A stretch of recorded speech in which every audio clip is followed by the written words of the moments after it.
Do invisible state lines rule over your Second Amendment rights? No. Now, anybody in any state can get a California CCW. So listen to hear why CRPA versus the LA Sheriff changed things. So as it stands, or how it did stand until this decision came, is that California refused to issue CCWs to anybody who was not a California resident.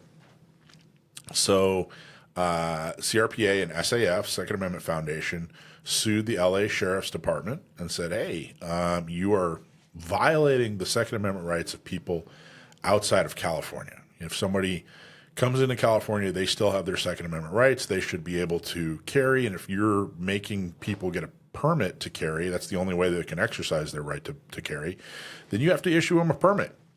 So believe it or not, the court agreed. The judge agreed. So out-of-state people can get a CCW.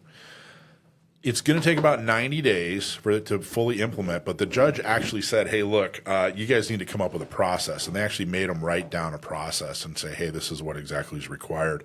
Some of the things that are required are you must be a member of CRPA, Second Amendment Foundation, Gun Owners of America, or Gun Owners of California, because they were the ones that were directly, they were plaintiffs on the case. So they were, the case was on behalf of their members. So you have to be a member of those organizations. You can sign up right now. You can sign up tomorrow, whatever. But when you apply, you got to be a member because they were the plaintiffs.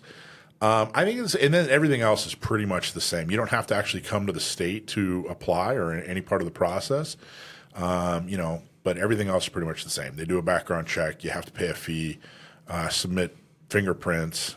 It's all pretty much the same. But I really do think that this might be a positive for Californians.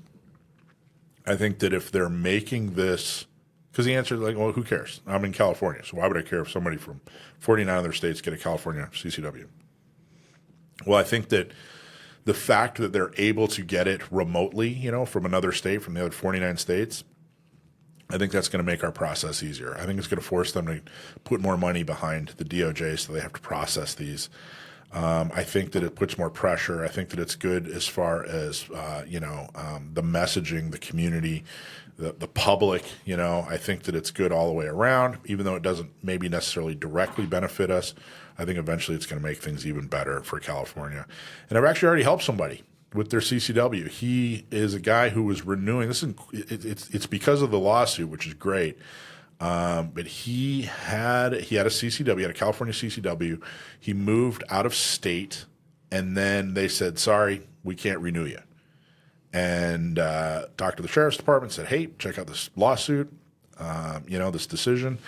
And boom, he's getting his permit. So I think he's going to be the first guy. I think he's going to be the first guy to get his permit thanks to this lawsuit. So thank you so much, CRPA, SAF, GOA, and GOC for doing a fantastic job. So if you know anybody, give them about another 30, maybe 60, maybe as many as 90 days, and then have them apply. There's going to be a lot more information out. Like I said, there is a 90-day time period. But if you know somebody outside of the state of California, they want a California CCW, let's have them apply. In fact, I think we should flood them. I think we should absolutely flood the state of California with out-of-state CCW permit applications. Hey, everybody. Thanks for watching. I'm Michael from Gun Owners Radio. If you liked what you saw, please don't forget to like, subscribe, share, and make a comment. Help us out. Go to gunownersradio.com. Thanks for watching.